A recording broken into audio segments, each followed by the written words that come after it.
Imagine this, you're in the middle of a barrage of bullets, a tank rolls over you like a traffic cone, and suddenly, boom, the entire building collapses on top of your squad. But instead of getting frustrated, you burst out laughing because, damn, who needs walls when you have a grenade launcher? Battlefield 6 isn't just a game, it's an adrenaline-fueled roller coaster that throws you into the abyss of modern warfare and forces you to laugh as you fall. Released in October 2025, this title from Battlefield Studios and EA promises to be the series' triumphant return after the stumbles of 2042. But is it all explosive glory, or are there cracks in the concrete? Look, I'm one of those who grew up with Battlefield 1942, stealing tanks in Normandy like they were borrowed bicycles. So when I saw the Battlefield 6 trailer, with its urban maps crumbling like houses of cards and planes buzzing like enraged wasps, I knew I had to get my hands on it. The game came out on October 10th, 2025, and from minute one, it throws you right into the thick of it. A tutorial that isn't a how-to, but a quick ambush on an enemy base where you learn how to shoot, revive, and blow things up while the explosions rattle your controller. It's as if the game is saying, "Welcome back, rookie. No time for chit-shot, grab a rifle and run." The brutality here is immediate. The sound is like you've been put in a blender with firecrackers. Each assault rifle shot reverberates in your chest. Buildings creak and groan before collapsing with a roar that leaves you deaf for a second. And the kinesthetic combat system, that new feature that promises total control over your actions, makes every step feel like you're right there, stepping on hot rubble. In my first playthrough, I revived a teammate just as a helicopter swept us with missiles. The guy got up, gave me a virtual thumbs up, and together we blew up an entire bridge. Retention? Dude, I lost 3 hours straight without even realizing it. But wait, it's not all smooth sailing. There's an ugly side that rears its head quickly, like a sniper in the shadows. Let's start with what makes Battlefield 6 shine, like a sun in the desert: multiplayer. If you've played any previous Battlefield, this is like coming home after a bad trip, but with a remodeled house and an endless barbecue in the backyard. The classic classes return: Assault, Medic, now Support, Engineer, and Recon, each with a role that feels essential, not a perks. Assault is your personal tank. You carry assault rifles that spit lead like angry dragons, and you have gadgets like adrenaline injectors that heal you mid-fire, or grenade launchers that turn walls into confetti. Imagine breaching a room full of enemies. You fire, boom, the ceiling falls in, and suddenly you're stepping over bodies and debris while you're looking for the next objective. It's cathartic, like explosive therapy. But what really elevates this to pure brutality is the dynamic destruction. It's not just a gimmick, it's the soul of the game. On maps like the coastal city of Greystorm, a maze of skyscrapers and docks that looks like something out of a Michael Bay movie, you can demolish an entire building to open a new flank. And a recent match, my squad and I were trapped in a square. The enemy had barricades on all sides. What did we do? We called in a tank, positioned it, and whoosh, we fired at the support of an abandoned hotel. The building tilted like a drunk, collapsed in slow motion, and crushed half a dozen guys on the other side. The crowd in voice chat exploded with laughter and shouts. One of my friends said, "That was destruction poetry." And he's right. The physics are impeccable: realistic flying debris, dust that temporarily blurs your vision, and surfaces that shift with each explosion, forcing you to improvise. It's what makes each round unique, not a copy-paste of the last one. Game modes are another nail in the competitive coffin. Conquest remains king. 64 players, yes, they've gone back to the classic number after the chaos of 128 and 2042, fighting for points on massive maps. Rush brings that tension of attacking or defending waves, whereas an engineer you can mine entire roads or repair vehicles under enemy fire. And then there's King of the Hill, which rotates objectives every few minutes, from a wooded hill to a suspension bridge, keeping the pace frantic. I love how it incentivizes teamwork. Without a support dishing out bullets and healing, your squad will crumple like jelly in the sun. On one weekend night, I played for 40 hours straight. Yes, I admit it, my wife looked at me like I'd lost my mind, and every match had its epic moment. An aerial dogfight where I shot down an enemy jet with a guided missile from a drone, or an infantry charge where I revived 5 guys in a row while bullets whizzed around me. The gunplay is another brutal highlight. The weapons feel heavy, with recoil that forces you to master the controls, but rewards mastery. My personal favorite is the support LMG, with a 30-round magazine that behaves like an AR on steroids. Add foregrips for stabilization, and you're sweeping through trenches like a god of war. The combat audio is orchestral. Distant shots like thunder, the whiz of bullets passing by, the scream of an ally falling. It's immersive to the point where I'd pause to stretch and still hear explosions in my head. And the performance? On my mid to high-end PC, it runs like silk at 144 FPS, with DLSS working its magic to keep it fluid even on maps with total destruction. Battlefield 6 doesn't innovate wildly. There are no crazy roller skates like in other shooters, but it refines what works, making multiplayer accessible for newbies and addictive for veterans. If you're looking for controlled chaos, this is your drug. But what if I told you that this brutality comes at a price? That's where the ugly comes in. And believe me, it hits hard when you least expect it.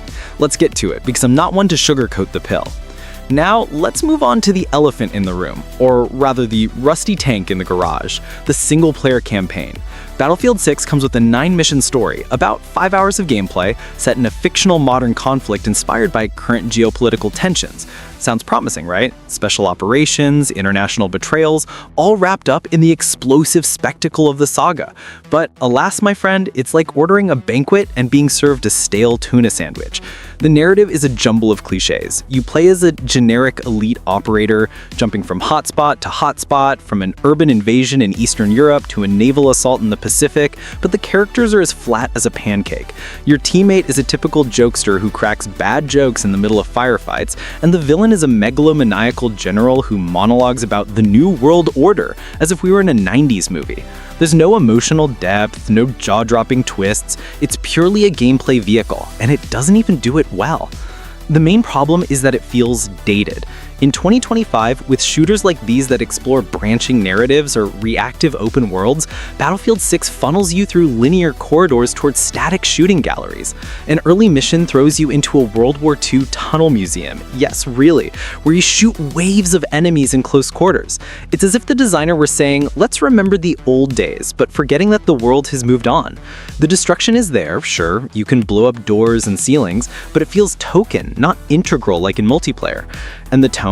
It attempts to be ripped from the headlines with references to cyber attacks and autonomous drones, but ends up being a moralistic sermon on the horrors of war that clashes with the cartoonish gore of the rest. I finished the campaign thinking, that was it? Where's the wit of Bad Company or the grim poetry of Battlefield 1? It's not a total disaster. There are brutal moments like a sequence on an aircraft carrier where you coordinate an air assault as the ship sinks, waves crashing against the deck and anti-aircraft fire lighting up the night. It's immersive to the point where I'd pause to stretch and still hear explosions in my head. And the performance? On my mid to high-end PC, it runs like silk at 144 FPS, with DLSS working its magic to keep it fluid even on maps with total destruction. Battlefield 6 doesn't innovate wildly. There are no crazy roller skates like in other shooters, but it refines what works, making multiplayer accessible for newbies and addictive for veterans. If you're looking for controlled chaos, this is your drug. And speaking of ugliness, there are bugs and glitches looming in multiplayer as well. In early betas, planes would get stuck in the air like lame ducks, and matchmaking sometimes pairs you with unbalanced loggies where you're the only level 1 against a team of pros. At launch, they improve performance. No brutal frame drops, but texture pops persist on large maps, and netcode that, at peak server loads, makes shooting feel like you're playing with chopsticks. It's not unplayable, but it's frustrating when you're on a roll and a lag spike costs you the round. Plus, live service monetization is looming. Battle passes with cosmetics that don't pay out, but that scream spend to look cool every 5 minutes. It doesn't ruin the core, but remember, EA is in charge. So how do I reconcile the brutal with the ugly? Easy, prioritize. If you're here for the multiplayer, this is the Battlefield you've been dreaming of since 2042. It's a return to the roots, 64 players, defined classes, battlefield-changing disruption polished to a shine. The sound design and optimization make it playable on consoles and PC alike, and the maps, from dense jungles to futuristic megacities, encourage creative tactics. In 40 hours, I've only scratched the surface. With updates planned, this will last for years. The positives outweigh the positives because multiplayer is 80% of the package and it nails it. But objectively, it's not perfect. The campaign disappoints with its conservatism, and small glitches remind us that no release is flawless. Compared to rivals, it doesn't reinvent the wheel. There's no hyper-dynamic movement or innovative narratives. But in a year of meta-obsessed shooters, its pure chaos is a balm. It's like that noisy party. Some leave early because of the mess, but those who stay dance until dawn. Look, I'll confess, I played so much Battlefield 6 during its launch week that my cat started looking at me weird, as if to say, when are you gonna hunt mice instead of pixels? I'm that guy who grew up with rusty joysticks, and now, in my mid-30s, I still feel that adrenaline rush when a crazy plan comes together. The brutal part for me is personal. In a night game with only a microphone, I coordinated a suicidal assault on an enemy aircraft carrier with strangers. We shouted orders, laughed at our failures, and when we pulled it off, the ship sinking in flames, it was euphoric, like winning a world war in my pajamas. The ugly part? The campaign left me cold. I turned it off halfway through and went back to multiplayer thinking, EA, why don't you give them the love you give to the servers? Still, this game reminds me why I love FPSs. Not for the surgical precision, but for the human mayhem, the come on one more that steals your sleep. Battlefield 6 isn't the messiah, but it's a loud, loyal friend that makes you forget the bad times. In the end, Battlefield 6 is a Molotov cocktail of emotions, explosively fun in its multiplayer brutality, clumsily ugly in its forgettable campaign.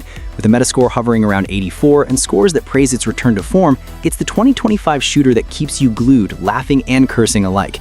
If you're looking for hours of mayhem with friends, buy it now. If you're expecting a single-player epic, lower your expectations. But either way, join the fray, because on the battlefield, the ugly is quickly forgotten when the next building explodes. Ready for some mayhem? I'm reloading now. Thanks for watching.